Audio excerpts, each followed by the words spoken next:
Good evening, everyone. Good evening, everyone. We're so excited everyone is here tonight. We're glad to see all of you. We have a great evening ahead. I'm Dave Jordan from WITN TV, and we are the spirit sponsor for tonight's event. We do want to take a moment real quick to remind you to mute your cell phones. As I mentioned, I'm pleased to be with you and your Master of Ceremonies again for ECVC's 60th Anniversary Banquet. As always, this evening promises to be very exciting and very inspiring tonight. ECVC holds its anniversary banquet in October to celebrate National Disabilities Employment Awareness Month, and this year's theme is celebrating value and talent. All right, we're going to get the evening started right now. It's my honor to introduce the President and the CEO of ECVC, Mr. Jason Thomas.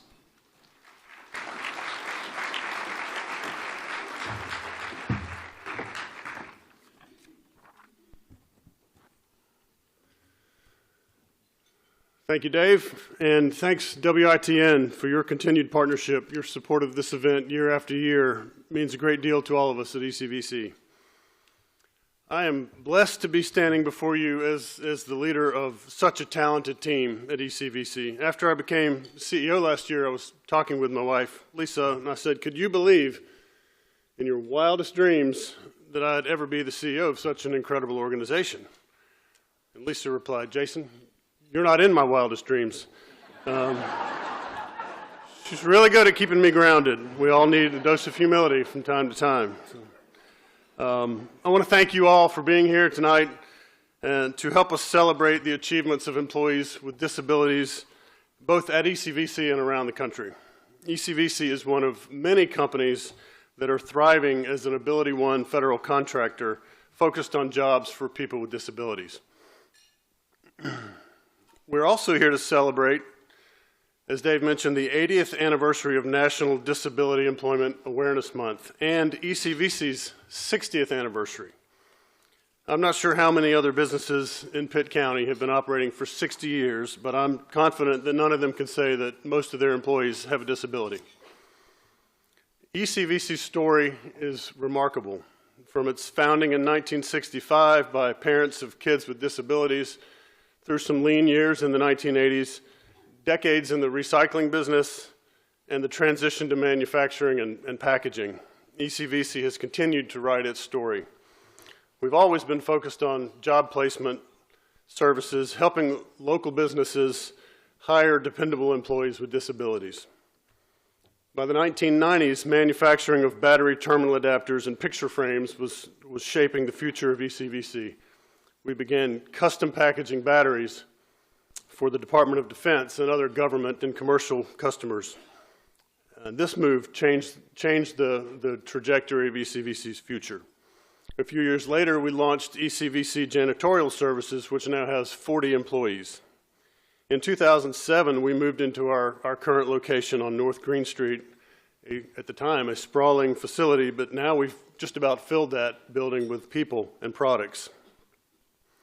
Over the years, we've built relationships with the local business community through job placement, custom framing, janitorial service, warehousing, packaging, and through investing in local initiatives related to our mission and in support of economic and workforce development. And this is one reason that we're proud to fund permanent scholarship endowments at ECU and Pitt Community College for students from Eastern North Carolina with disabilities. ECVC has built a brand that's known nationally and locally. Just this year, our work has been recognized by generals and other military leaders, elected officials at the state and local and national level, high school teachers and administrators, community colleges, universities, brand name battery manufacturers, local business leaders, our customers, and most importantly, by our employees. We fund our mission through on-time delivery of high-quality products and services and by exceeding customer expectations. For more details and highlights on some things that have gone on at ECVC in the past year, please go to our website and check out our annual report. Each year, our team works hard to find a talented and inspiring speaker with a disability to headline this event. So for ECVC's 60th Anniversary Banquet, we really wanted to find somebody incredible. So when our marketing manager, Diana, said that we might be able to get Lou Ferrigno, I gave her the green light. Sorry. In the 70s and 80s, the best of Friday night TV was the lineup that CBS had for a couple of years: The Incredible Hulk, Dukes of Hazzard, and Dallas. And as a 10-year-old, or however old I was at those times, I remember that was must-see TV. It was appointment television back then, and back then you only got one appointment. There was no DVR, streaming replays, none of that. You had to be there Friday night, and we got to see the man in action. Of course, The Incredible Hulk is one of many chapters in our speaker's life, and Dave will give Mr. Ferrigno, I'm a little scared to just call him Lou, I don't know what might happen, but Dave will give him a proper introduction later in the program. But I want to thank our banquet sponsors and recognize some special guests. Our diamond sponsor again this year is Energizer. WITN is our spirit sponsor. Duracell is a Platinum Plus sponsor. Package Craft is a Platinum sponsor. Southern Bank and Town Insurance are gold sponsors. We have 3 silver sponsors: Eneco East, Grady White Boats, and Sound Partners. Heister Yale is a Bronze Plus sponsor. Several bronze sponsors include Susie Abbott Photography, North Carolina Molding, Panasonic Energy, Practicon, Service Roofing and Sheet Metal, Signature Seasonings, and the Trade Family Foundation. We have many friend-level sponsors, and we are grateful to all of you. Thank you. There are several other folks I'd like to recognize, elected appointed officials here tonight. From the North Carolina General Assembly, Representative Glorstein Brown. From the City of Greenville, Mayor and ECVC Board Member P.J. Conley. Mayor Pro Tem Monica Daniels. City Councilwoman Tanya Foreman. City Councilman Les Robinson. From Pitt County Government, County Manager Janice Gallagher, and a lot of folks from the Pitt County Government team tonight here. Thank you very much. And County Commissioners, several, Mary Perkins Williams, Rochelle Brown, and Floyd Huggins, and ECVC Board Member Melvin McLawhorn. 3 of my predecessors are also here tonight: former ECVC Presidents Lisa Ward-Ross, Bob Jones, and Daniil LaRue. Thank you all for your leadership. This wouldn't be happening without the 3 of them, certainly. Please give them a round of applause.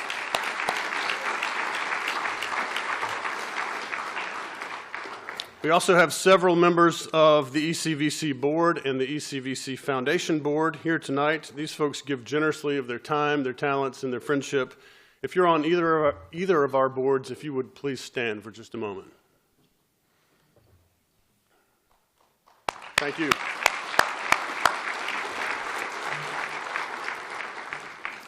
So thanks to all who made this evening possible. It took a big team effort.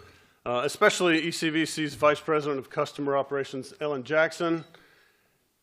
She got a lot of help from her team and from our banquet committee. They did a tremendous job. I mean, this all is to their credit, as well as the staff here at Rock Springs, and a lot of other folks. So please give them a round of applause as well.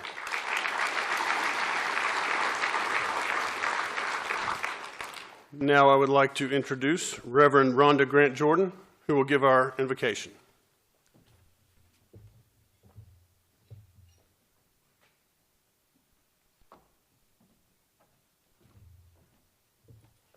Good evening. Will you please bow with me for prayer? Gracious and loving Creator, we pause this evening to offer our deepest gratitude for the many blessings you have poured into our lives. We thank you for the gift of life itself. We thank you for the strength and support that comes through this community, a beacon of hope and a source of encouragement for so many.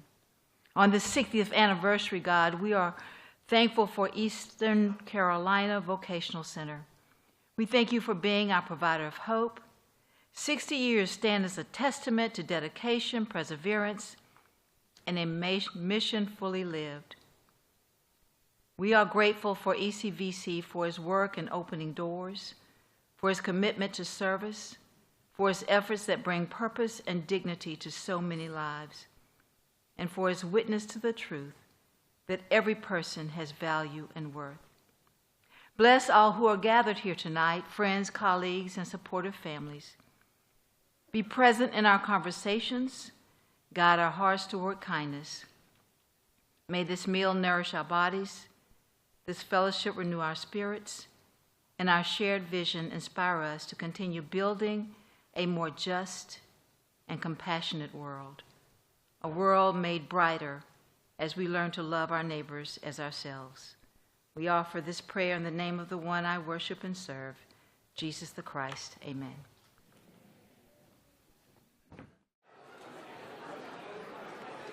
Good evening once again, everyone. Good evening once again, everyone.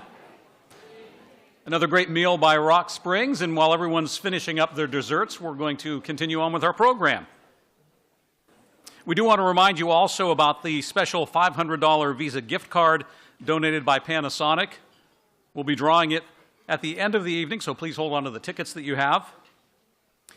Right now, we want to get on with another highlight of our evening. Please direct your attention to the screens for our video of the 2025 Employee Success Story Award winner.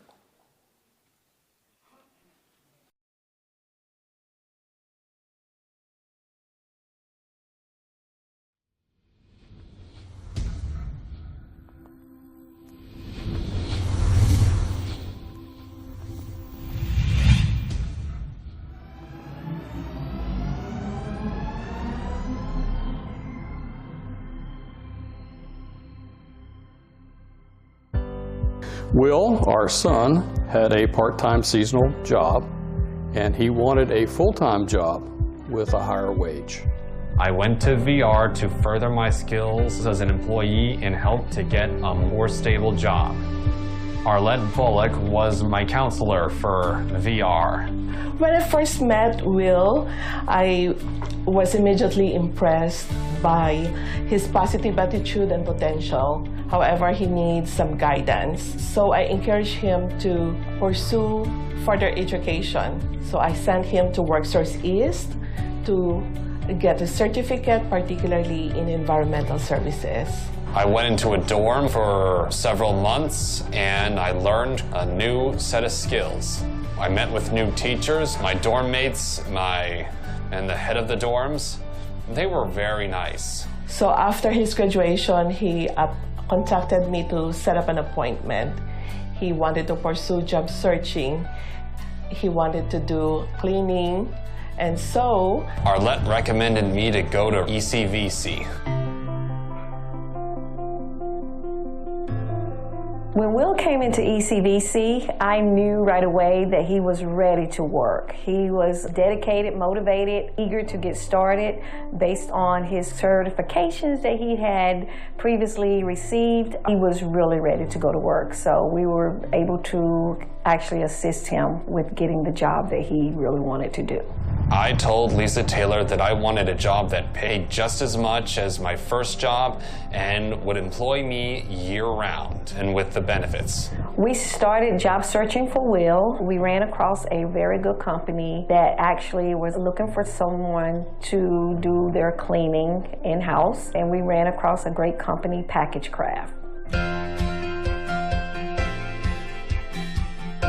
When we interviewed Will, we saw that he was a very goal-oriented individual. He spoke about some of his goals that he had already succeeded on and told us that his next goal was to get a full-time job at a facility that he can get full benefits. And that ended up being a perfect fit for Will and Package Craft. During the interview process, we knew right away that Will would be a great fit for this company. At my first day at Package Craft, I got right to work by shredding corrugated, sweeping the dust, and knocking down the spider webs. It was long and hard, but it was worth it. Will did an outstanding job. By day 2, he was doing it all on his own, constantly staying busy, never really any downtime. He just did his job very well. Will is always on time and straight to work, and he stays busy all day. I've been working with Will now going on 2 months, and so far I'll enjoy every minute of it. Will gets along great with everyone. I mean, it's like he never met a stranger. He's always speaking to everyone, and just have a great day. If you ask him to do so, he would do it with no problem. He don't mind helping if he can. Everybody talks to him, speaks to him. Everybody likes Will very much. I mean, what's not to like about him? He's a hard worker and just does everything that's asked of him. I like being able to meet new people here and having something to do other than stay home. I like my fellow workers. They're nice and they're great to be with. Will loves being there. He actually has said one time that he thinks he could marry this company. So when I learned that William will be the Employee of the Year, I am not surprised. So he embodies of what employer wants. He has discipline, he has respect, he is determined, and he wants to exceed to what is expected of him by his employer. Will, I am incredibly proud of your accomplishment. Congratulations. You truly deserve this recognition. I'm happy for you.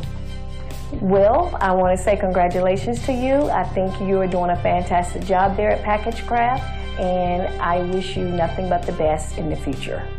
Will, just want to say congratulations on being ECVC's Success Story of the Year. It's well deserved, and hope you're here many, many more years. Will, congratulations on this award and your big achievement.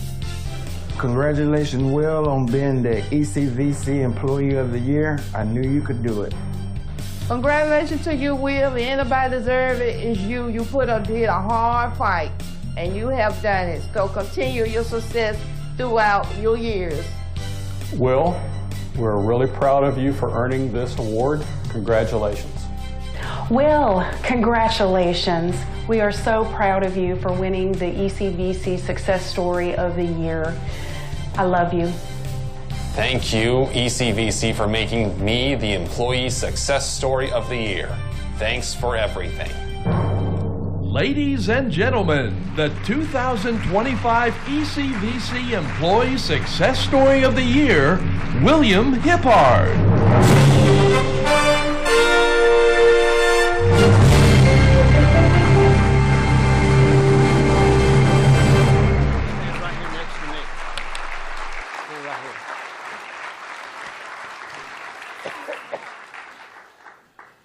Hello, everyone. I'm Jim Clement, and I am fortunate enough to be the chairman of the board of directors here at ECVC.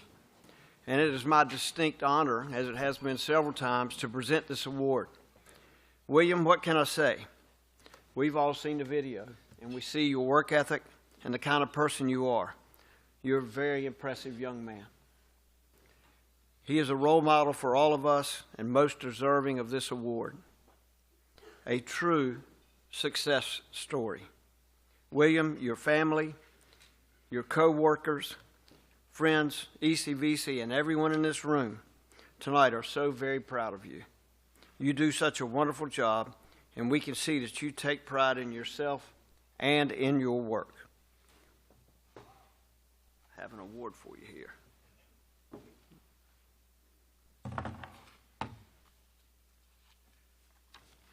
William, for your accomplishments and perseverance in overcoming challenges, I am proud to present you with the 2025 Employee Success Story of the Year.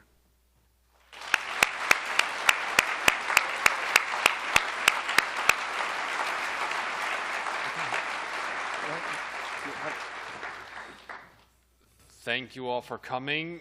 This award is a huge honor for me. And thank you, and good night.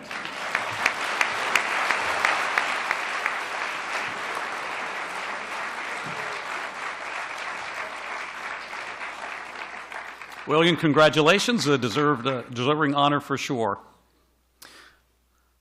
All right, now on to our special guest speaker tonight.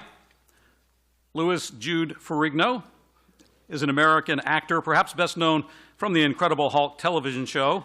As Jason mentioned earlier, it was Friday night must-watch CTV, and I certainly was among those watching. I might have even been in my Hulk pajamas.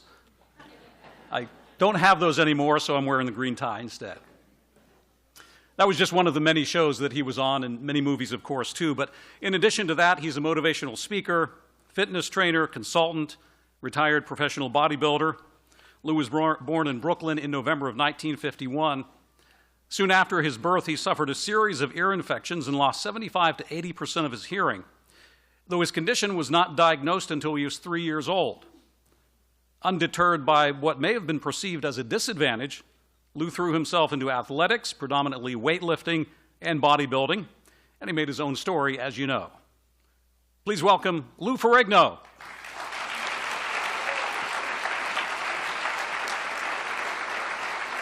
Thank you.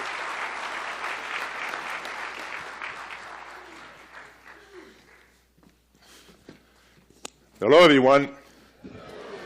I'm sorry I'm having trouble with this mic. I feel like Bill Bixby turning into the Hulk.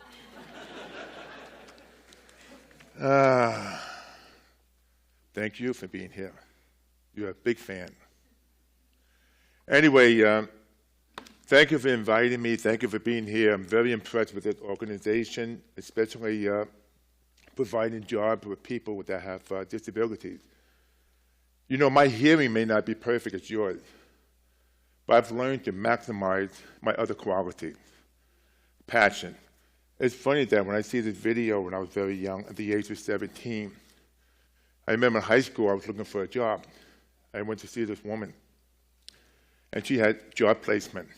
She had 10 different opportunities. It was no, no, no, no because of my hearing loss. So she gave me a small job working in an Amherst sewing machine company. That back then I was like 17 years old, but it's a far cry compared to now. When I was born close to birth, I had a severe ear infection. I lost maybe like 80–85% of my hearing. It caused to have nerve damage. This was back in 1951. I'm 74 now. So it's been a tough journey because back then they didn't have the technology they had today. So with this ear infection, I couldn't speak, I couldn't hear. So it's funny that my mother, she would clap her hand. My parents, I didn't respond. They took me to a doctor. They diagnosed with hearing loss to nerve damage because at the time they didn't have the medication.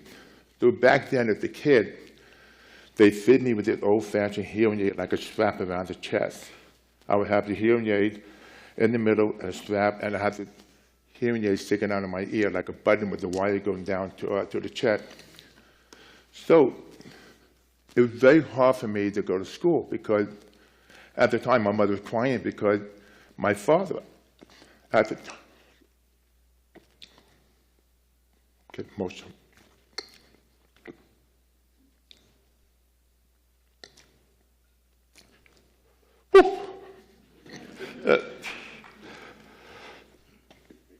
My father at the time couldn't handle his son.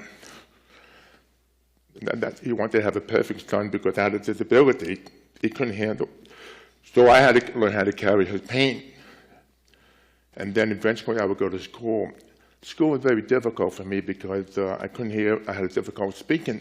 Kids would make fun of me, they would call me deaf-mute, deaf-Louis. Sometimes they would just punch me in the chest just to be mean because children do not have the psychological defenses to defend themselves. You know, your kids are different.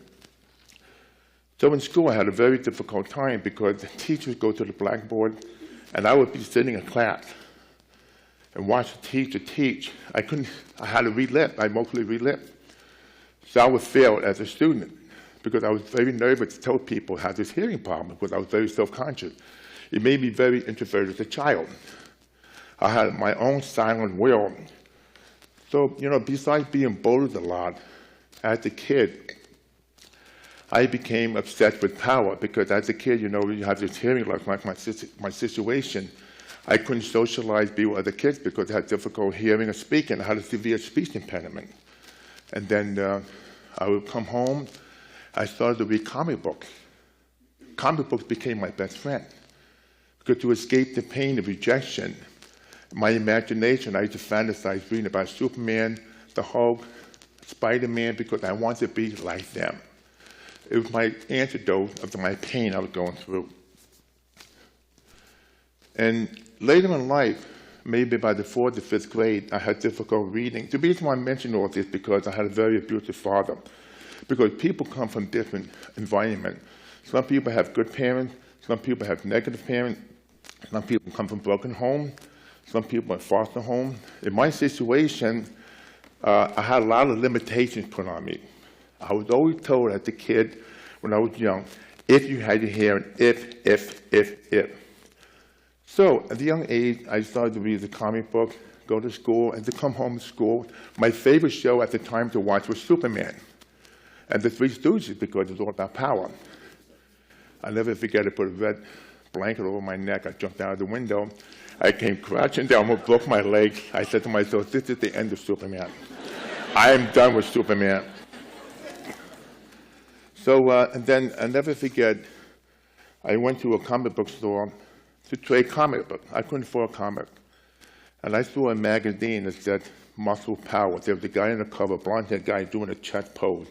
It said Mr. Universe, Dave Draper. At the time, I used to watch shows like Miss America, Miss Universe, but I never realized they had a Mr. Universe competition. I opened this magazine, I see the guys in bathing suits, posing, flexing. I was so entrapped with it. I took that one issue home, I traded a comic book for it. Believe it or not, I had the first issue of Spider-Man, the Hulk. I could buy this building by now, but I traded it for Muscle magazine. So I took the magazine home and just read everything about nutrition, everything. And I discovered, like all of you have, is passion. I realized at a young age, this is my passion. I didn't want to have to listen from the naysayers because people said he talked about barbells, dumbbells, eating protein food. So I just listened to myself. You see, in life, you're going to have a passion. It makes you unbeatable. And especially at a young age, I learned to overcome fear. See, everyone has a fear factor inside of them. We have to embrace that fear. So coming from a family, from a father that kept condoning me, telling me this and that stuff, there was the point that one night I had to sit with him. He wanted me to read out loud because I had trouble reading. My reading comprehension was not to the level I should have been. I'll never forget, I'm reading out this magazine, a book. I'm trying to say the word like the Queen of England, the difference. He would look at me and he would shake his head. He would say, oh my God. He walked out of the room like I was hopeless. I felt like I was doomed. My mother looked at me like she didn't know what to say. And I realized back then I had a problem. But still, I kept reading these magazines, bodybuilding magazine, and I realized that, you know, he put a lot of limitations on me. People in life put limitations on you. So I kept wanting to follow my dream because my dream was eventually someday compete in a bodybuilding competition. So I never forget one time this friend of mine had these weights. They had the training manual. I went to their house. They had these barbells and dumbbells. They were picking up exercising. I remember I picked it up. It was kind of heavy for me. But I was poor. I couldn't afford the weight. You know what I did? I went to a junkyard. I found this cement pail. I got a broomstick. I made my own makeshift barbell. I put cement in it, 60 broomsticks, get another cement pail, broomstick. I made my own barbell. And I'll be working out in the basement because I couldn't afford the weight, but something told me this is what I want to have. This makes me feel good. So I just kept doing it till eventually I got to a point I was able to afford to buy the weight. But it really taught me to connect the mind with the body because when you work out and train, it teaches you to discipline with yourself. And especially the thing I like about working out is that the fact that it gave me a chance to release all that anger in me. I had a lot of demons in me, anger. Because I'm glad I found that path because I would have gone down to the negative path, probably drugged. I probably won't be here today. Because in my time, people, they call me deaf mute, different name, and it leaves scars on you. But the thing what kept me going is because having that passion. See, when you have passion in life, it makes you strong, unbeatable. And I had a difficult time talking to people. You know what the number one fear in life is? Public speaking. People would jump out of planes to get in the microphone to speak. When I was young as a kid, I was told I can't speak.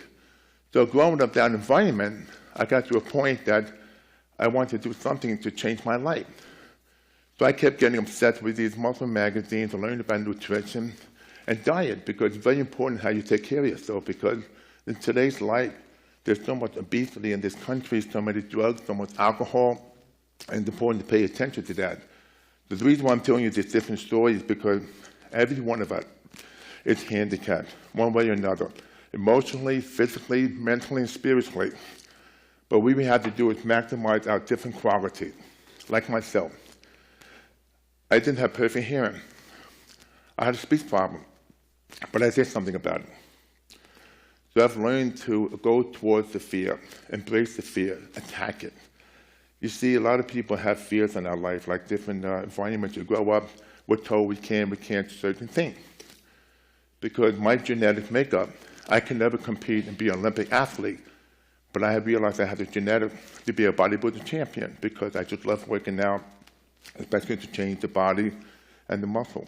So fast forward, I decided one day at the age of 19 to compete in my first competition. It was called the Open Mr. New Jersey Hercules competition. I went on stage that night. I remember I was backstage seeing all these bodybuilders in the magazine, watching them, posing. I said, wow. I said, well, my dream is coming true. I went on stage, taking pictures, people clapping. I came 26th place. I went home, I told my parents, I'm never going to come 26th place again. So I decided that I need to train harder and follow my dream. You see, back then there was a lot of naysayers. People condone me for this, because people say to me, you're never going to make a living working out. You never get anywhere posing for pictures. Little did they realize that now I became a world champion. Like when I was 21 years old, I won the Mr. Universe. The youngest bodybuilder to win the Mr. Universe, unanimous decision. They filmed it on White Whale Sport in Geneva, Switzerland. So I was very excited. I came home. I rejoiced and everything. My parents, they congratulated me. And then one day, my father received a phone call. He said, well, you want to come to the city, because they wanted to see him to show the video of me winning the competition. I couldn't go because I had to work. So he went to the downtown, the city. He came back to the train station. I'm sitting in the car with my mother. I'm in the back seat. She's in the passenger seat. So I'm just waiting for my father to come back from the city. I look down the step at the train station. He's walking up. I see his face. He had this strange look on his face. I said to myself, did they cancel the show, or are they going to show the show? I didn't know what I was thinking. He got in the car. He sat down. He slammed the door, and he's looking straight ahead. I said, Dad, how'd it go? He looked at me. He said, you know something? They couldn't use the interview because they can't understand what you were saying. He said, you're a misfit. It was wasted on you. It should have been me. I'm sitting in the back seat saying to myself, I won one of the main biggest competitions in the world, and hearing that. And I realized at that point, I had to take action. I need to do something for myself, to better myself, because I can't depend on his approval, because as a kid, you worship your parent. Your parents is your whole world. To me, I worshiped him, but I realized that he was a very negative person, because you could choose your friend, but you can't choose your parent. So basically, I decided to move on to keep competing. I'll never forget one time I was training for the universe the second time. I was living in Brooklyn and had to get a suntan. This was around maybe October. At the time, I was driving a Volkswagen, a green Volkswagen. People thought I'd take the front seat. I was sitting in the back seat. So I hurried to the beach. I went to get a tan. It was maybe 11:30. So I'm driving down to the beach. I can't find a parking spot. 3 times, 4 times. I said, wait a minute, I got an idea.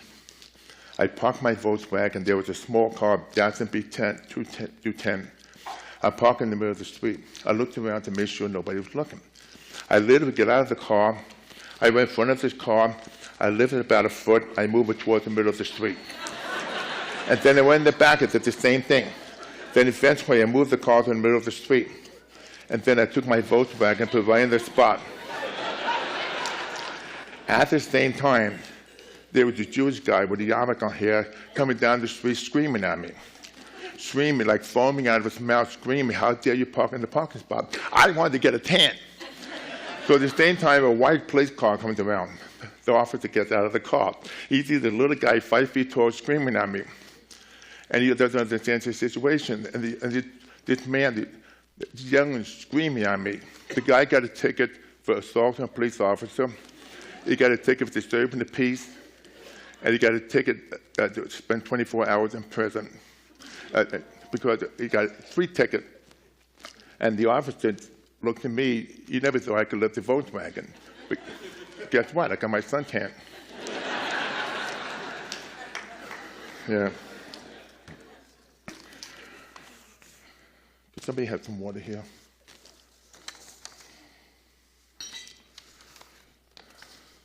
Yeah, perfect.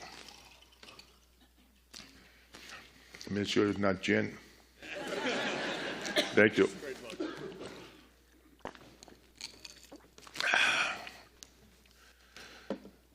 So, you know, that's why basically you really want to follow your dream, because a lot of people in life, they have this fear factor. Like, for example, you have to take small steps.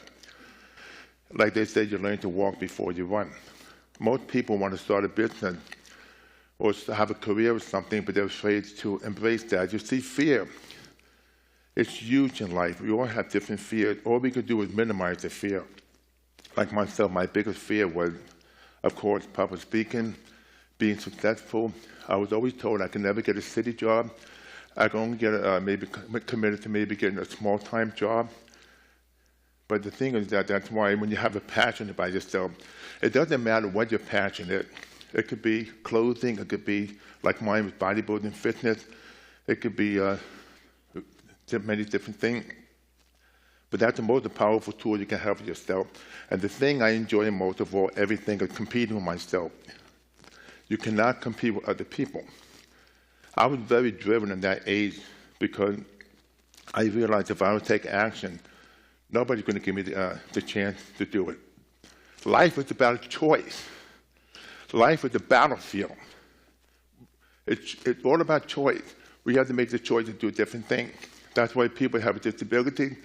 Like tonight, like myself, you find other things that maximize your personal quality. My hearing, my speech.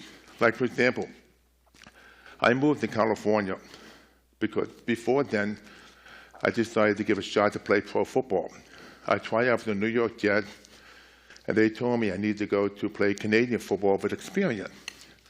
My father kind of forced me to do that because he saw a meal ticket in me, knowing that with my size and my strength and my speed, I could still be a great football player.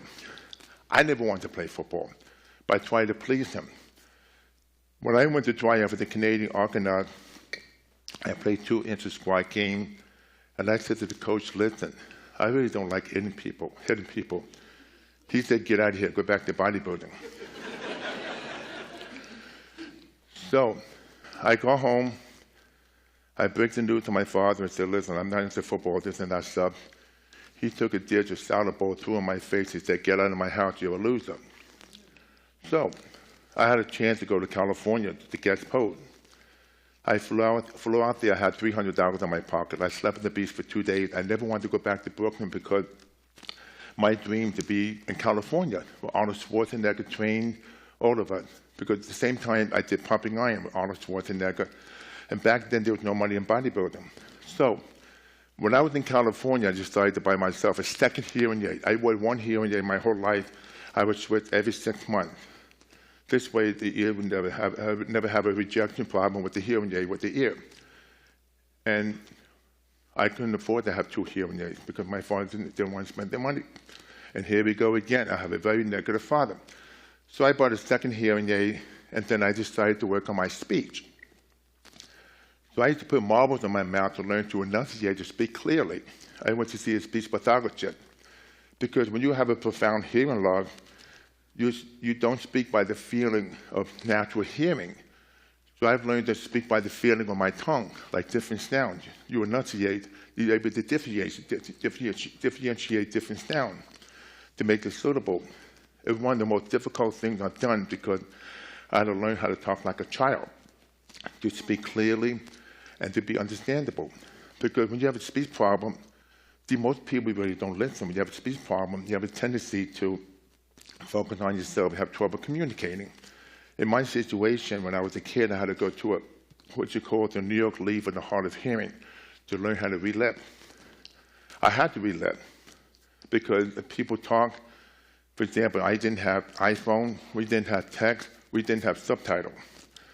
So now I had to improvise all those different things to learn to speak clearly and tell people that I have a hearing problem.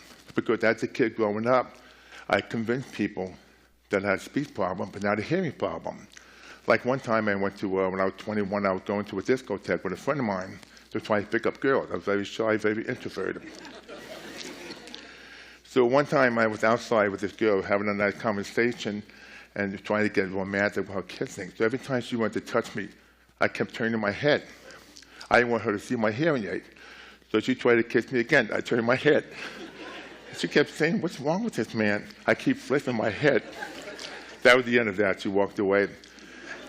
But I kept convincing people I got a speech problem, not a hearing problem. But the thing is, you shoot yourself in the foot. I should have taken better action because always at the time you want to hide, you're afraid to admit different things to people because of rejection. In life, there's a lot of rejection. It's all about taking action for yourself because you create this feeling, you have negative feeling to create negative action. There's so many individuals I've seen where they talk about doing things, performing things, being successful, but it never happens. They never take action. Talk, talk, talk, talk. That's why it's important you have to take action for yourself. I don't care what shape you're in, how you are, you're disabled, wheelchair, blind, anything. There's no reason why you can't stop to motivate yourself. That's why, for example, like myself, working out my whole life, I've had both knees, both hips replaced. Rotated, come surgery. I still train today because there's so many different machines you can use and work out today. There's no excuse. Because back then, when I was young, I trained very heavy. I lift a lot of heavy weights to be a world champion. Because to be a world champion bodybuilder, you have to love pain to succeed. Like sometimes you talk about, here's the perfect example about fear. You go to a gym, they have to squat maybe 400 pounds for 6 reps. I would look at the bar and say to myself, I don't know if I can do this. It's so heavy. But it's funny that sometimes you have the fear factor, but you combine that fear with the excitement, and then your mindset kicks in and says, yes, you can do it. So I would get in the bar 400 pounds, and I would do 6 repetitions. I would do even maybe 2 more, screaming to get the weight up within my capacity. That makes you a champion. It's that you have to have that vision. If you have fear in you, embrace that fear, minimize that fear. That's why I feel the best thing you can do for yourself, have like what you call a vision board. Small vision, long-term vision. Write down all the positive and all the negative. Keep it yourself. You don't have to show anybody. And you analyze it really carefully because age is not a factor today. I'm only halfway done of all the things I've accomplished. Another great thing in my life that happened about 20 years ago, I was talking to the sheriff of LA, and I told him I was fascinated with law enforcement because my father was the NYPD police lieutenant. And he always said to me, if you had your hearing, you could be a fireman, you could be this and that stuff. Here we go again. So I was telling the sheriff back then that I'd love one day to be a police officer. I was just a random conversation. He said, go through the academy. I said, I don't want to be honorary. I want to be a certified police deputy sheriff. I went through the academy, 6 months, shooting, driving, studied the laws of arrest. I became a certified deputy police officer 20 years ago because I decided that there's no obstacle, nothing is impossible, to go for it. I was able, because I had better hearing aids, I was able to pass the hearing test, and I became certified. It just showed you that you have different dreams, different vision. So the best part, in 1977, I received a phone call. I was training for the 1977 Miss Olympia competition. And back then, the phone rang. They had an audition for the Hulk. And I said to myself, the Incredible Hulk? Wow. I said, I have to win this audition. So I went down for the audition. I walked in. They said, we have a screen test. They said, we have to paint you green. I said, what? I said, wait a minute. I said, why green makeup? They said the character's green. Because at the time, they were shooting the pilot with another actor named, what's his name? Richard Kiel. He played George in James Bond. He was 7'2". He didn't fit the part. A boy came on the set with his father, who was a director. He said, Dad, this is not the Hulk. The Hulk needs to be the big guy, the muscular guy in the comic book. They realized they had a problem. So I went down for the screen test. I won the audition. And then the next day, I'm in makeup for like 12, 14 hours. They finished the makeup process. I'm looking in the mirror and saying to myself, I see this Hulk figure. I said, what am I doing? And I realized that the rest is history, because back then, Spider-Man and Captain America failed at the TV series. So it's a big gamble on my part. I'm glad I convinced myself to do it, because I could always go back to competition. So this Hulk became a bonfire hit. And now, 50 years later, it's like one of the most big iconic shows in the world. So in life in California, over a period of time, I became what you call very typecast. They said, well, this guy's doing the Incredible Hulk series. He still has a speech impediment. He's hard of hearing. And they said the Hulk could be the only job he'll ever have in his life. And I remember back then, I said to myself, I'm going to take action again. I decided to do stage plays, theater, in front of an audience like this, theater, which is very difficult because it's not like doing film where you have a second or third take. I was able to achieve that. And over the time, the speech got changing and constantly improving. And then eventually I opened a training business. I trained people for many years. I had clients like Michael Jackson, Chuck Norris, Mickey Rourke, people from all over the walks of the world. And one day, you know, I'm the kind of person, when I was a trainer, I demand results. And one day I had this woman I trained, and she said she couldn't lose weight, she couldn't train properly, she would give me all these different excuses. And usually I demand results. And I said to myself, I got a problem here. So I said, we'll talk next week. So she had an appointment like Monday morning to come to the house. I go outside my house. She didn't know I was going to greet her. I walked to the house, and apparently in front of the house, and she had a car parked in front of my house. So I knocked at the window. She looked at me. She goes, hi. She opened the door, and I see all these donuts coming out of the house, all over the floor. And I looked at her. I said, hello? She started to cry. She said her father was in the Holocaust, and he kept forcing her all the time to go on the scale, to weigh herself. It was the pressure. When she opened up and talked about that, her body changed dramatically. She lost weight, her life changed, everything changed, because there was her inner fear and the problem. That's why a lot of people, sometimes they go on a diet, they lose weight, they get to a certain point, and they hit a wall. Then they stop, they gain the weight back, because they have a hard time handling the success, the change in your life pattern, the way you eat, they go backward. This is the great rule of thumb for people that have fear.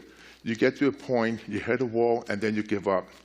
You have to embrace that fear. Any one of you, even like, for example, if you get laid off from a job, it's not over yet. If you're going through a divorce, it's not over yet. If you have a medical problem, it's not over yet. That's why I would emphasize the importance about training the mind, training the body, be healthy as you can, because that gives you the discipline and motivation to succeed what you want to do. Because if you take care of your body and you train your mind, you got a problem. That's why people eventually have heart surgery, because they're not eating properly, they're not paying attention to diet or training, they let the stress affect them. We're here for a short time. That's why it's important every day when you wake up, you say, what can I do to better my life? Like, I love competing with myself. I love shooting by myself. And, especially being very competitive, because it only makes you better than who you are when you're passionate about yourself and you maximize your personal power. That's the most powerful thing you can have, because you can't compete with other people. That's why even now, every day, I keep doing things to improve my life situation. That's why recently, about 3 years ago, I received what you call a cochlear implant. I've wore 2 hearing aids my whole life. Now, the beauty about a cochlear implant, there's millions and millions of Americans in this country that have a hearing loss. They don't talk about it. They feel isolated. They're afraid to take action. So a cochlear implant did for me, gave me incredible clarity that hearing aids can't give you. Hearing aids are great. It magnifies to give you the volume you need, but the clarity, that's why I'm going to do the second one probably in 2 months. But it's like being reborn. It changed my whole life. But here's, once again, I decided to take action to better myself, because we're in a beautiful time now with technology that we have the advantage of having this technology for us. That's why, especially with a cochlear implant, once you receive an implant, if you have a hearing loss, you never lose it. It works with the brain waves. It's amazing. You have Bluetooth. You hear different sounds, different tones, different kinds of music, and especially things I never heard before. That's why, generalizing, what I'm trying to say to you is that you got to have that passion. Every one of you got to have that passion. I don't care what shape you're in. It doesn't matter, because age is a fact. It's a number.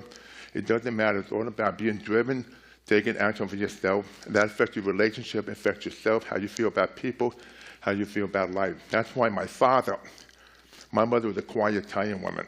My father was the biggest bully in my life. And growing up with a bully like that, you realize you have to really take steps to help yourself. You know what's funny? There was a lot of major football players, a lot of bodybuilders. We developed an inferiority complex. That's why many pro bodybuilders today, they have bad issues with their fathers. Like, I'm King Kong now, I'm powerful, you're not going to pick on me. You use that inferiority complex in a positive way. Like I used my body. This body took me, my genetics, to be who I am today. If I didn't embrace my passion, being a bodybuilder, I would have been gone. Because back then, it wasn't about the money. It was about the love of the sport, the love of your passion, and mainly, once again, overcoming that fear. Fear is huge today. So many people are afraid to take that step to embrace the fear. You see, you have to really embrace the fear. You can't get in the way. That's why I want to have you a Q&A now, because I want to have time to spend with you, Q&A, and we go from there. If you got any questions, raise your hand, because I came here to spend time with you. I want to have fun with you. So if you have any questions, just raise your hand.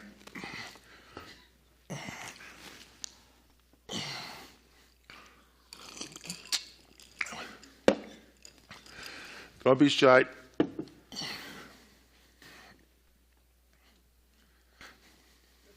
What's it, the funeral here?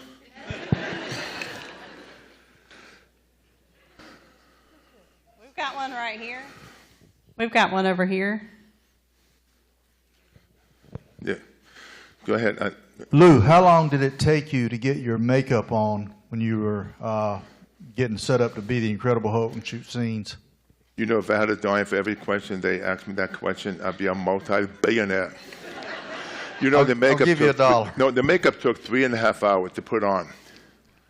Sometimes I had to get made up 4 in the morning, 5 in the morning. I'd be the first one on the set, the last one to leave. And literally, I had to spend maybe 12 to 14 hours in the makeup, be retouched all day, because it's depending on the different scene. Because sometimes it's raining, they have to use grease makeup. But the hardest thing for me was to sustain hours remaining in that makeup. Without I had to sit in the motorhome with a bathrobe on, with my arm outstretched, with the air conditioner blowing on me to keep the temperature down, because you have the wig, the eyes and teeth. It was brutal, but I'm glad, because of my discipline, I'm glad I did it to ran its course. You know, one morning, it was about maybe 4 in the morning, I got to the set. We were filming the woods somewhere in Pasadena in the mountain, and there was a catering truck nearby. So usually in the morning I have like a 12-leg omelet back then. So the caterer would come to my motorhome and says, "Listen, do you want to have breakfast now because we're leaving?" I said, "Okay." Like maybe 4:15 in the morning. He brings the omelet to the motorhome. I said, listen, leave it on the step outside because let it cool down. I'll have my makeup man retrieve the omelet. So while I'm getting the makeup, 20 minutes later, I said to the makeup person, could you get my omelet? He opened the door. The catering truck was gone. The omelet was gone. The coyotes ate my breakfast. I'm saying to myself, 5 o'clock in the morning, no breakfast. I'm getting painted green. No wonder why I was so pissed. Besides Superman, who was somebody that you modeled yourself after, or who inspired you to start your career? You mean as a bodybuilder? Yes. I would say in life itself, I would say it has a lot to do with Sean Connery, who played James Bond. Because when I was in the 8th grade, I wanted to be like him. James Bond, swarthy, the women, the shooting, the whole personality, the genre and everything. That's something I look up to. But then eventually it was Arnold Schwarzenegger when he came on the scene. I was 17 when Arnold came on the scene. He came from another country, couldn't speak English, but he put bodybuilding on the map. I emulate him because he was the first tall man over 6 feet to be a champion. So I follow his path because I find people in life that I can emulate that relates to me. Like some people emulate politicians, some people emulate doctors. So for me, that was my inspiration because reading all the muscle magazines, I would say maybe the very first one, when I went to the movies to see the original Hercules, Steve Reeves, when he was sitting there pulling 2 chains with the pillows, I said, that's it. That's what I want to be like. And eventually I ended up playing Hercules. In 1982, I played Hercules, The Return of Hercules, Sinbad, because I had these different dreams I wanted to become. Because back then, if I told people I was going to play these different characters, they would just laugh at me. But all that was my journey. You have to have that vision. That was my long-term vision.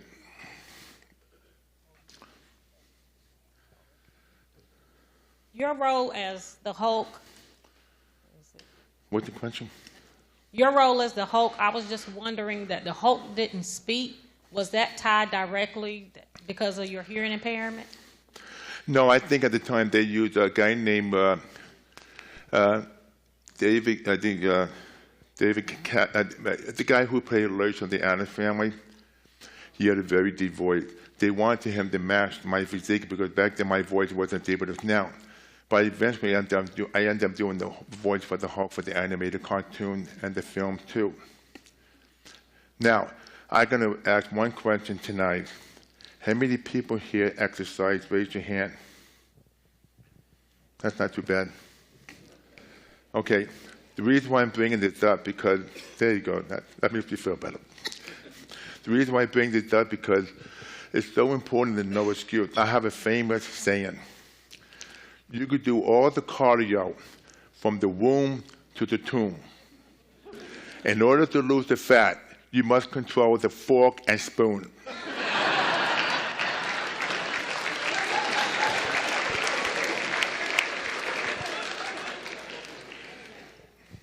Hello, my name is Megan. I'm a current teacher of the deaf and hard of hearing and also deaf myself. What advice would you give to students in middle and high school that are, needing words of encouragement? I know that you said you had the interaction with your father being somewhat negative, but what would you give to students who may need additional support in the future for encouragement? Can you repeat that question to me? No, oh, sorry. I need somebody to, I know you're doing something. Can you speak? Okay. It's okay. Okay, please. Sid, what advice would you give to young deaf and hard of hearing students today? You had experiences with your father that were negative. What advice could you give to young high school, middle school, deaf and hard of hearing students? Thank you. That's a great question. My best advice today for young kids, for example, because we're in a different time era now that people know what deafness is. People know what hard of hearing is now, because especially in my time that it wasn't widespread. I would say the best advice to do for them to get involved in maybe like in a class where they could learn to improve their speech, way to communicate and tell people about their hearing problem. Because the problem today with a lot of children, people have disabilities, they get taken advantage of. bad people do that. Like, for example, and then I believe in Texas one time I went to speak in the deaf community. There's a very high alcoholic rate and molestation because a lot of times young girls, sometimes deaf people, they have a tendency to trust people, especially the wrong people. The best advice is that bullying is such a big factor today that they get involved in a good, positive support group and really talk about themselves, about the problem. Find someone that they can feel comfortable with, that deal with the deafness. Don't hold back, because as a young kid, if I had to go back in time now, I would take a greater effort to learn more about subtitles, about reading, about different books, instead of feeling sorry for myself. They need to be educated knowing that someone like myself, well-known people that have a hearing loss, that myself, if I succeed, they could do the same thing, that there's no limitations in them. That only limitations they have is they put on themselves. They have to have a positive support group. You have a parent that's negative, then find someone that could give you that positive influence to better your life.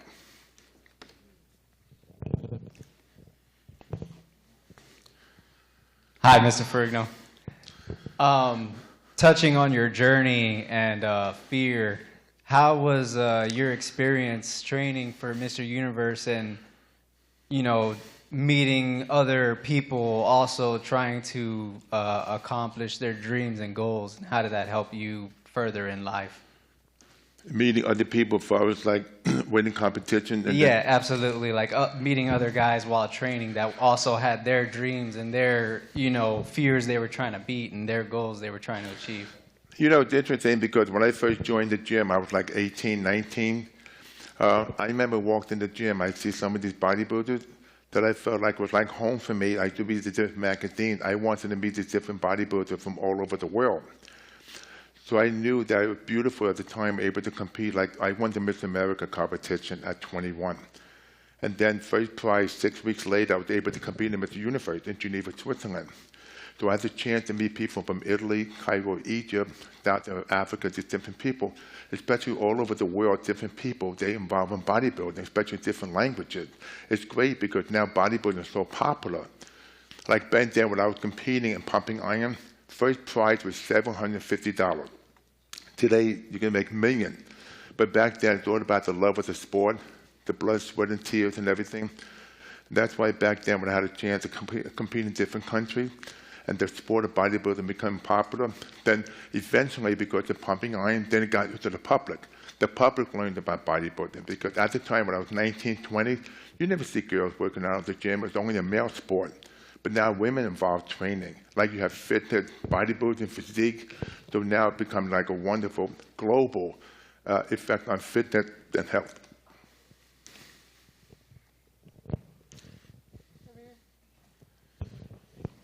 Okay. Hey, how you doing? My question is, what was your nutrition and meal split?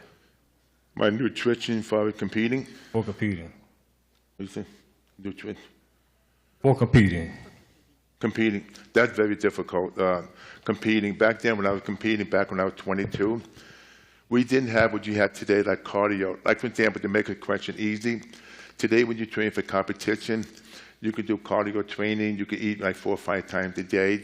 You're more educated about nutrition, different vitamin supplements. But back in those days when I was 22, it was all eating like meat, fish, eggs, and water. It's about very low carbohydrates, feeding the muscle with protein and starving the fat. And then you want to get lean as you can to show the definition. Today, you can add more size because you have a different eating situation. You can eat like 4 or 5 meals a day, more carbohydrates. You can employ doing a lot of cardiovascular training to burn the fat, so you won't have to literally have to starve yourself.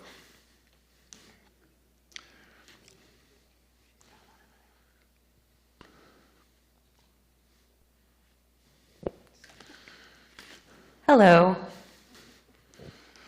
Yeah, hello. Hello. So my stepfather, who raised me, was a bodybuilder in Cuba. And he was always extremely strong physically, and he's always extremely strong emotionally. He was the pillar of our family. He still is. And I always inherently saw him as a very strong person, and he always believed himself as a very strong person.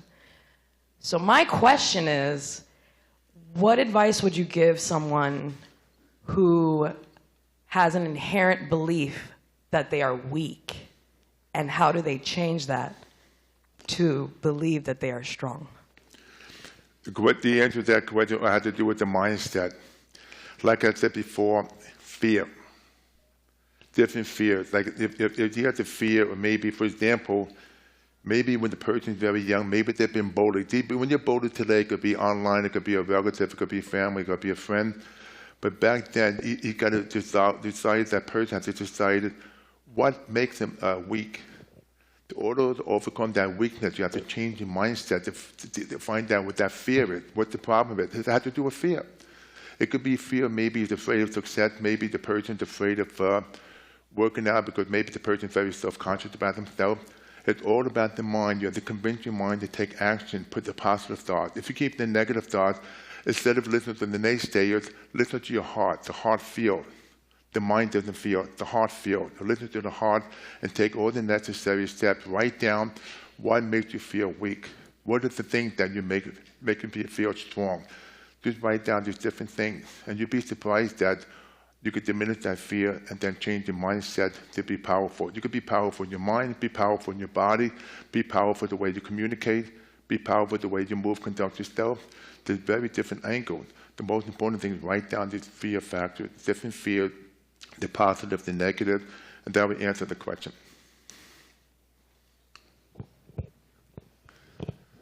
Here. Yes, sir. Right here. Wait. Could you share with us what your training program is now? My what? Training program. How do you train now? How I train?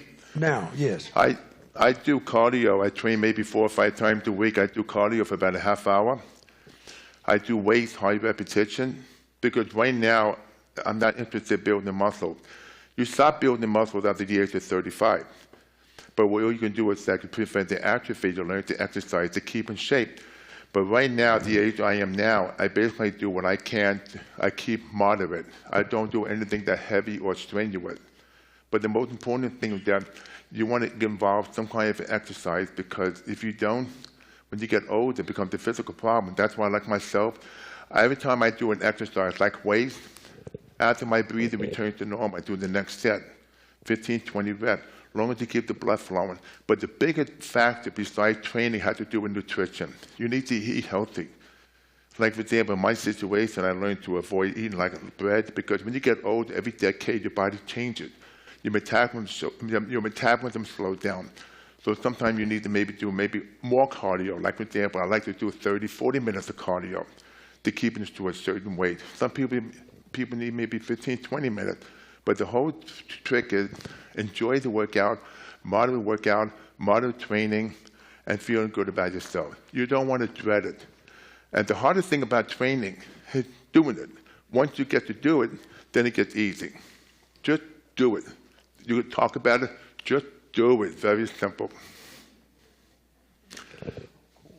Sometimes my girlfriend here, Lisa, I'm getting tired. She said to me, I got to work out right here. And she keeps up with me. We train almost every day. This woman is an animal. It's amazing. She's my best motivating factor. That's why I talk about life, about passion, about relationships. Right here. Thank you.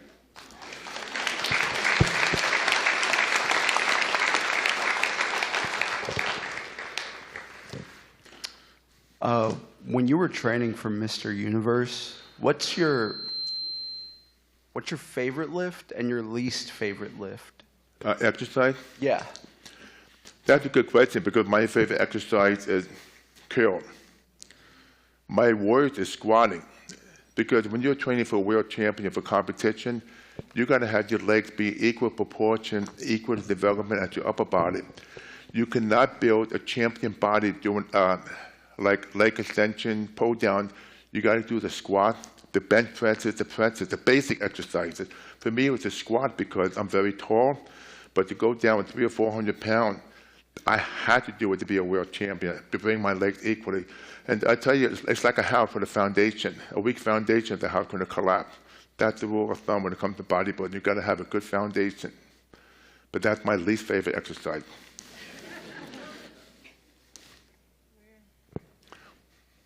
Quick question. Did you ever heal from your relationship with your dad?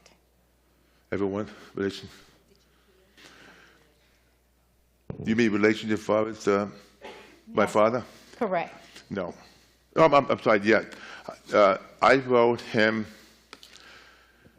a 15-page letter 20 years ago, how I felt about him. I came out with a book. You see, that's a good question because my father's the kind of person that you can't reason with him. Once you try to say something like the truth, he would just shut you down because he's very narrow-minded. So basically, I believe the most important thing is forgiving. Like, for example, I forgave him. I wrote a 15-page letter. I FedExed to him how I felt about him in a very constructive way. Not mean that telling my father that the things he should have done, all the scars he left on me, he should have been a more positive influence on me. But what I learned from him, what I took from him was work ethic. He was a very hard-working man, so I took the positive. So I forgave him. In life, you have to forgive people. You have to. Like, for example, I hate to say this, like Charlie Kirk. The wife forgave the killer. I mean, in life, you have to do these different things because you carry the hate. You're the one who's going to get sick. You're the one who's going to have cancer, not the other person. That's why I made that decision to forgive him because my father died from cancer. He was a very aggravated, angry person. He was always jealous, very bitter, he was very negative, and he took his own life. That's why in my situation, I see that, I realize that I don't want to be like that. You have to forgive, you have to move on. You have to find the best in people. That's what makes you live a long time.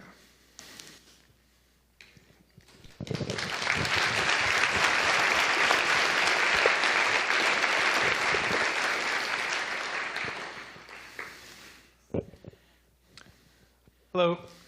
I was wondering, did you ever learn American Sign Language? No, I'd like to learn sign language because for me, with my hearing loss, I was still able to hear and relive. If I had no hearing, I would definitely learn sign language. Sign language is a beautiful language because it's amazing when you see the deaf people, they communicate. It's beautiful the way they express. The nice thing about sign language, they listen. They have to look at each other. Most people today can't listen. They just have random conversation. Part of the positive about having a hearing loss, it makes me look at the person, listen to the person. Like it's nice because it's a better way to communicate. But someday, if I have the time, I'd like to learn sign language. It's beautiful. Like this woman's doing a fantastic job. It's amazing. But it's amazing how she can hear at the same time through sign language. When I was very young in those days, they didn't have people like her. It was very limited. But now you have subtitles. For me, it's used because subtitles, you get a chance to understand what the person's saying. Like I'm watching a lot of movies now that I had a chance that I've seen when I was a kid didn't have subtitles. The sign language is a really beautiful language. I got 4 or 5 movies coming out, and I decided to take on the role about 3 years ago. It's my first horror film. I don't know if you're into horror film, but I played a guy named called the Hermit. He's a cannibalistic pig farmer. He makes beef jerkies out of people. And that'll be coming out soon. And then I did another film called, there's another film I did called Flash Before the Bang. It's a movie, it's a true story about the Oregon Track and Field Championship, about these kids who are deaf. They have a lot of opposition against them because of their deafness to compete in the major competition. So it's a real success story. It shows how eventually they scored victory with the deafness. It's called Flash Before the Bang. Really means that when you're in the track with deaf, the only way you know you're going to start running when you see the flash from the gun. So that's a movie you want to check out. It's a beautiful film.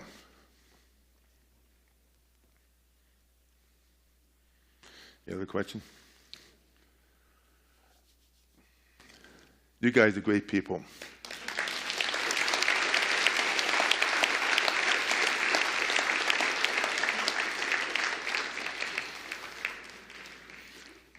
That's what's beautiful about life.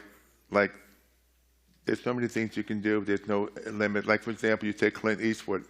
The man's 95 years old. He's directing another movie now. He always said, never let the old man inside of you. That's why in life, a lot of times they say it's wasted on the youth. Like, for example, you're 19, 20.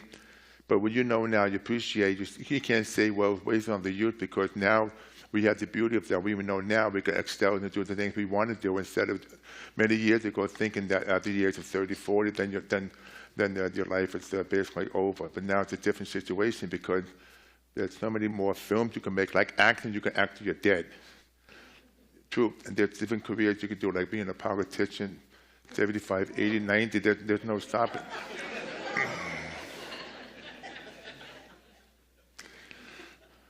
Any other question?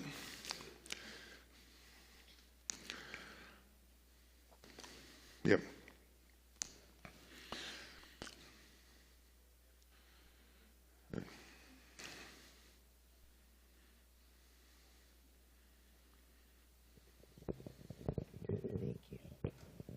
Hi, Lou. Thank you You're welcome. for being with us tonight. You had touched on bucket list, and you're halfway through. So besides this beef jerky horror movie, I might skip that. Sorry. What's next? What next, I think, is basically enjoying my last chapter to the fullest.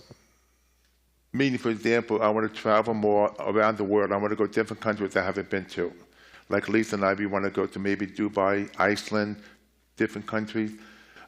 Things I want to do, I couldn't do when I was young. Like, for example, enjoy my man cave. I like to build furniture, small things. I like to make more movies that I could just motivate people and teach people more about life. And then, for example, go back to do a sitcom like King and Queen. There's so many things I want to do, but the most important thing is the fact that I have my health. Health is your greatest wealth. And the bucket list will never end until I pass on. You got to have a bucket list. And the beauty about a bucket list is that when you're able to take action, you fulfill all those different bucket lists. There's no excuse. It's sad because I've seen so many people sometimes when I was young growing up, they sit in their rocking chair, they're looking back, they say, I should have, I should have, I should have. They waited too long. Enjoy it now. Now's the time to take action. Now's the time to do different things. Because you don't let anything get in the way. Like, for example, here's a perfect example. A couple gets together, they say, well, we don't want to have kids. We want to wait till we're 40, 35, has a successful business, then travel. Well, why not? Because I raised 3 kids before, and I took the kids with me. My ex-wife and I, we traveled different parts of the world. We took the kids because a lot of people feel if you have kids, it affects your marriage, you're kind of restricted. No, the kids grow with you. So there's no excuse. And you know the bigger thing on my bucket list? My relationship with this woman. We met each other 2 years ago. We do everything together. We learn from each other. Inner peace, happiness, that's number one. Only you can have that in yourself, give to yourself. That's why I said passion, fear, inner happiness all go together. That's a great question. Thank you.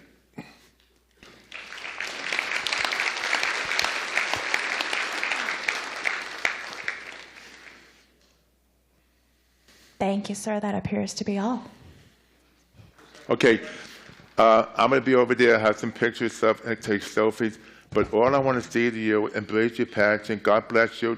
Never take a second seat to anyone. I don't care what obstacle you have. You guys can do anything you want. Go for it. Health is great wealth. God bless you. I love you.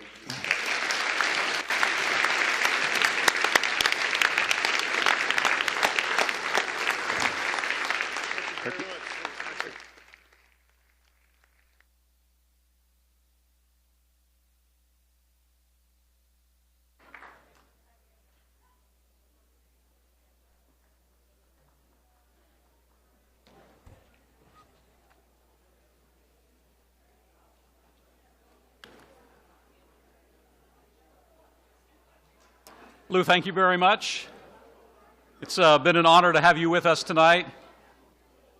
We've known you as the Incredible Hulk all these years. Now we know you as the Incredible Inspiration. So thank you very much.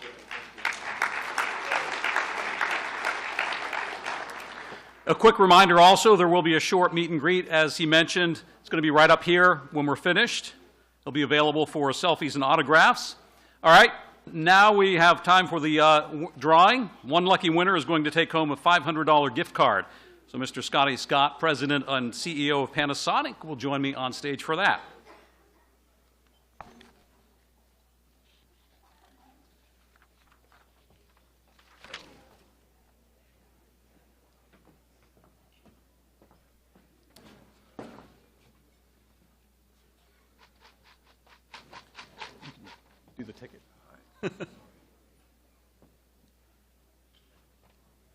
All right.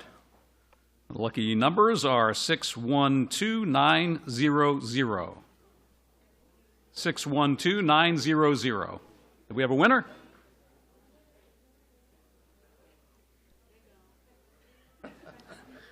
$612,900. Do we draw another one? Yeah. All right, next one.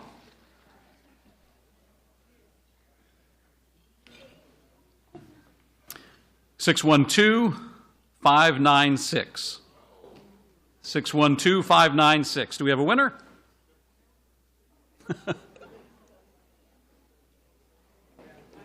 $612,596. Going once, going twice, draw again. Eventually we get it. Yeah. All right.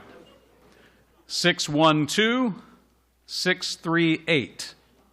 612,638. All right, right over here. You can come on up.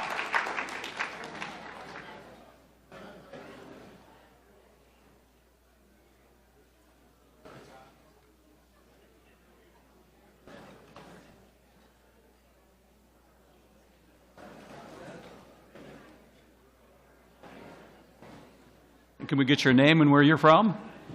I'm Kim Simpkins. I'm with Pitt Community College. Okay, Kim, thank you, and very congratulations. Okay, we're going to get a picture right here. Oh, okay.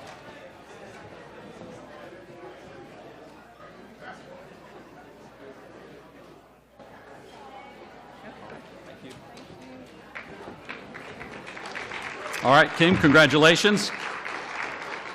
Well, certainly has been a remarkable evening again and a celebration. Congratulations again to William. Thank you again to Lou Ferrigno for your inspirational message. And a special thanks also to all of our sponsors and every one of you for being here to celebrate with us. And don't forget to mark your calendars right now. Next year's event is already in the planning stages, October 1st of 2026. In closing tonight, let's all continue to remember that October is National Disabilities Employment Awareness Month, and its theme, celebrating value and talent. Tell your friends, your family, and colleagues. The more people that know about ECVC and this annual banquet, the more impact that we can have on the lives of persons with disabilities who can and want to work in our community.